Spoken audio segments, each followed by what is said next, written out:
ወይኔ ጉዴ ሰዓቱ አይደርስም እንዴ? አረ ስልኩን ትተሽ ነኝ አውሪ። ቆይ ሀናዬ 11 ሰዓት በቃ እደውልሻለሁ። እንዴ ምን ነው? ቢያንስ ምግቡ ይምጣ እና ደግሞ የት ነው የተቀጣጠራችሁት? ሀናዬ አልቀጠረኝም እኮ ያለበት ነው የምሄደው። ዚዙ ግን ባለፈው ህይወትሽ አትማሪም? ሰው በአንድ ጊዜ እንደዚህ አይወደድም። አንቺ እኮ አልገባሽም። በጣም ነው የወደደኝ። አሁን ሰዓት እየሄደብኝ ነው። እደውልሻለሁ እሺ? ኡፍ ዚዙ እንደው ይጭ ዳጊ ወይኔ እችልሽ ነይ ሳልደውልሽ አትምጪ አላልኩሽ? ምን ነው ዳጊ አለቃዬ ናት ያልከኝ እሷ ናት? አዎ እኔ ስደውልሽ ብቻ ነው መምጣት ያለብሽ። አይ እኔ ደግሞ እኮ ሳላይ መዋል ስለማልችል ነው። ገና በ15 ቀናችን እንደዚህ ይባላል እንዴ? ቸኮልኩኝ አይደለ?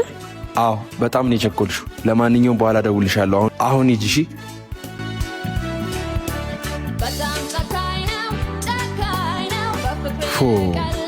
ሲስተር እኮ ናት። በእናትሽ ማዘር ልካት